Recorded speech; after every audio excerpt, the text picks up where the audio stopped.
Hey everybody, welcome again to another edition of Wheel of Albums. This week we're covering 1975's The Hissing of Summer Lawns by Joni Mitchell. I'm Justin. I spun it. What we do is we spin a wheel of the 1001 albums you must hear before you die. And then me, my brother Adam, and our friend Jack, we get together, we listen to the album for the week. And that's what we did this past week with The Hissing of Summer Lawns. I've been outside listening to my lawn a lot lately. And it's freaking me out, I'm telling you right now. Let's go listen to the album. All right, I'll get back to my lawn in a little bit. My initial reaction spinning this was, I love Joni Mitchell. I like a lot of her stuff from the 70s. I've listened to a good part of her discography. I sometimes get confused which album has which. I do not own this album, and I have not listened to it as much as some other albums from the 70s. So let's get to her ode to desperate housewives and the men who hold them down. Adam, I know you hate snakes, so how'd you feel about this one? I, a few weeks ago, had an eastern milk snake slither its way into my house. And unfortunately, it hissed, and I had to take it out.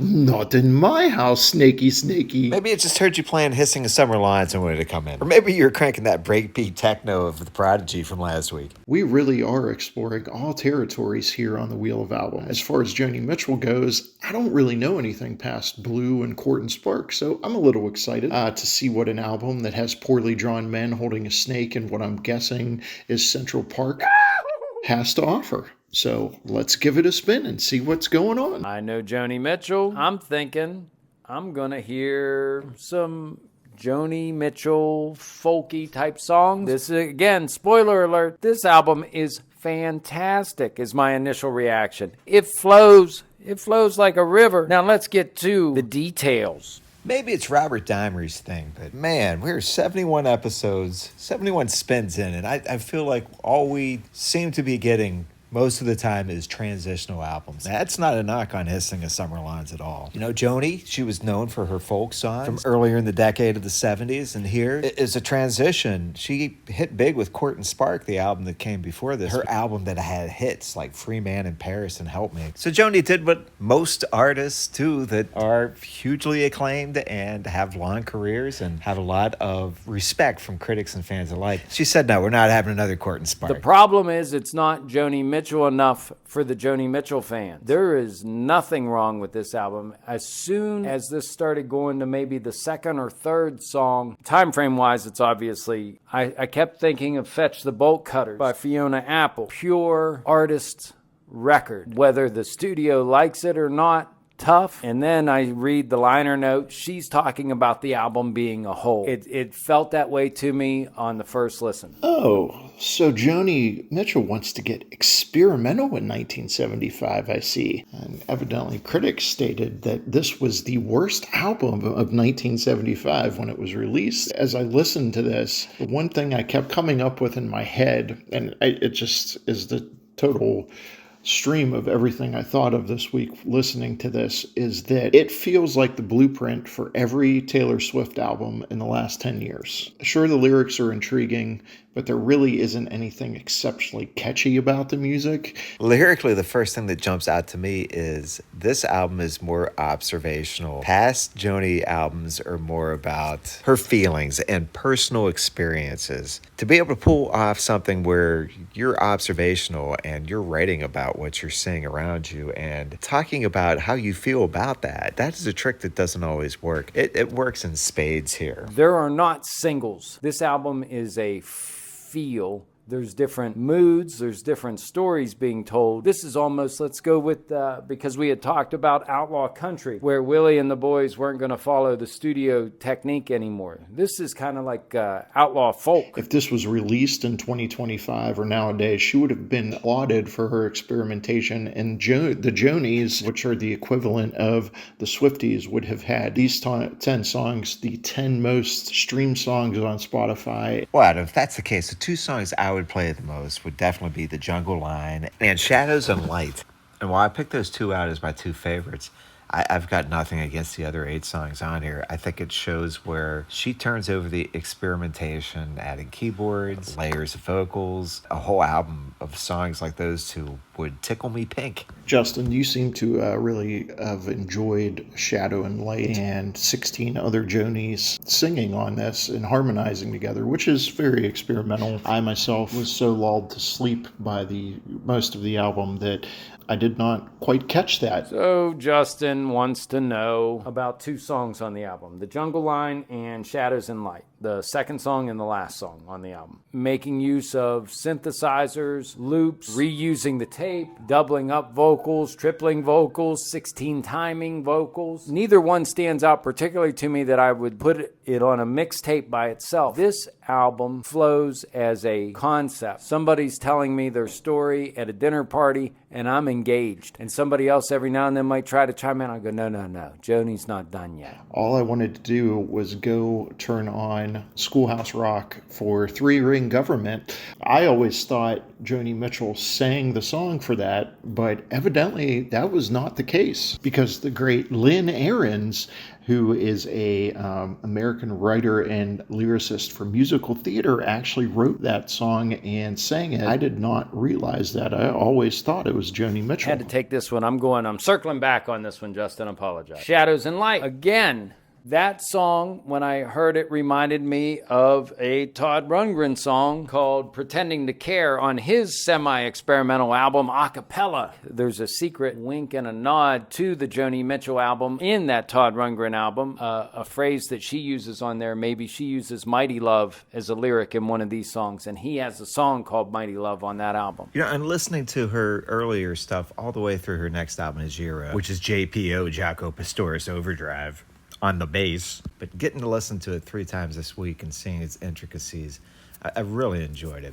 Songs like Edith and the Kingpin, or the title track, Boho Dance, or Harry's House. It's good stuff I want to go back to and listen to several times. And a quick shout out to my 6th grade teacher, Miss Robbins, who reminded me of Joni Mitchell. She used to play the guitar sometimes in class and teach us. I always think of Miss Robbins when I think of Joni Mitchell. Now, I want to know, Jack, there's got to be something on here that bugs you. But then Justin also wants to know, is there something that kind of did not knock my socks off? And I'll take this back. At first listen, I had no problem with the Hissing of Summer Lawns, the song. Justin provided us with some backstory on the record. This is apparently, she's talking smack on Jose Feliciano. That aggression will not stand. That's inappropriate. You got Jose Feliciano. No complaints. No complainos. He's my buddy from Twitter. Because of that, I'm going to knock the Hissing of Summer Lawns, the song, down a few notches. Nobody badmouths Jose Feliciano on my watch. Okay, so she got the idea of the Hissing of Summer Lines because of Jose's finely manicured lines, presenting something that looks more grand, that's what is really inside. So yeah, that might be a dig. He's my buddy from Twitter. Oh, Adam, you have another dig you want to throw out? Joni, you should probably stick to music and not drawing, but maybe that was what she was going for. Maybe she was hoping Mommy would hang it on the fridge. Oh my gosh, Adam, you really hate this album cover. I mean, the snake they're holding on the album cover must be a garter snake. It might look scary, but it's pretty tame when you get to know it. And that's kind of how I felt about this album. It looks like one of the books that you were given in elementary school. The cover is very few colors, but it's telling a story, and you say, hey, I want to get inside of there. And the album cover kind of looks like a suburban 2nd grader drew it. The punches keep landing. And from the research material, that snake handlers was a giant, I believe, python or anaconda that was taken from a photo from National Geographic. All had hundreds of National Geographics in our house that we had to throw away at some point in time. Or if you moved into a house, they were just there. In the 60s and 70s, every house came with 573 copies of National Geographics. Now they're all gone. I'm not sure where they're at. They're being stored somewhere. This is 4 years removed from whenever she was with the love of her life, Graham Nash, who, of course, he appears on this album to sing back up. He's He's always around those guys from Crosby, Stills, and Nash. They're always around somewhere. And I just happen to love how much it's a different way of storytelling here. She's got something she's running with, and I like it. You're living your perfect life, and there's guys out carrying a snake. Maybe there's an underbelly to this suburban dreams that you're not aware of. And I love it, too, because it's that innovation that Joni showed in her growth that you see in a lot of female artists through the years, all the way through today. And if Taylor Swift would have done a new version of the Jungle Line, they'd be saying, ooh, she's talking about Travis Kelce. And again, big takeaway, Taylor Swift has done nothing original that wasn't done 50 years ago. And I'm all for it, except for the parts where she's dissing Jose Feliciano. Just totally inappropriate. Well, we look at our ratings for the Hissing of Summer Lawns. I scored it highest with a 6.65. Jack with a 5.7, and Adam scored it a 5.15 for an overall rating of 5.83. Our three favorite songs, The Jungle Line, Harry's House / Centerpiece, and Shadows and Light. Our least favorite song, The Hissing of Summer Lawns. I wonder if that has anything to do with Jose Feliciano. Boy, I don't know what Prince was listening to after 1975 and kind of beyond, but he's kind of a little off kilter saying that this is the last great album he's ever listened to. Should you hear The Hissing of Summer Lawns before you die? I'm going to say it's a no for me, although I will say it's a very calming record, especially when you have just had an accident in which quick-setting foam that you're using for a post hole explodes in your face. It was a nice calming album to listen to while I was dealing with that, because that is another Hissing of Summer Lawns in the Howe household. Always read the instructions before using something you've never used before. I will disagree with my brother and say, yes, this is an album you must hear before you die. Each time it finished, I wanted to go back and listen to it again. And that's kind of the power of Hissing the Summer Lawns. It's good storytelling, great musicianship, and it's got lots of experimentation to it, which you're not going to find on every Joni Mitchell album. And if you're a casual fan, you're probably not used to it either. There's lots to discover every time that you go and listen to it. And it's the Prince, he says it's his favorite album, Jack. Yeah, I'm with Prince on this one. He got it right. It's because it's a whole album. It just plays through. It's unfortunate that Spotify doesn't let the tracks blend together. Maybe that's a setting that I don't know about. This goes together. It's wonderful, and yes, this is an album you must hear before you die. Hey, if you're listening on Spotify, do us a favor and follow along so you get a new episode each Monday. Watching or listening on YouTube, give us a subscribe there. We've got some good material on our community page that social media manager, in a way, Sydney has been working on. Just go ahead and subscribe, smash that like button, and we really appreciate everything as far as people listening. It's time to head back to Weirton for next week's spin. Let's go, Adam. Let's see what you got here, buddy. All right, so after Joni Mitchell's The Hissing of Summer Lawns, the next album's going to be... Show us that sweet whistle, buddy. What do we got next? The Slider. Do we have any T-Rex in the house? Any T-Rex? We have T-Rex. Let's go down and see if the Slider's down here. BC Records, here we go. We're going to T-Rex. There's Talking Heads. And, oh, there's Electric Warrior. Oh. I bet it's only Electric Warrior.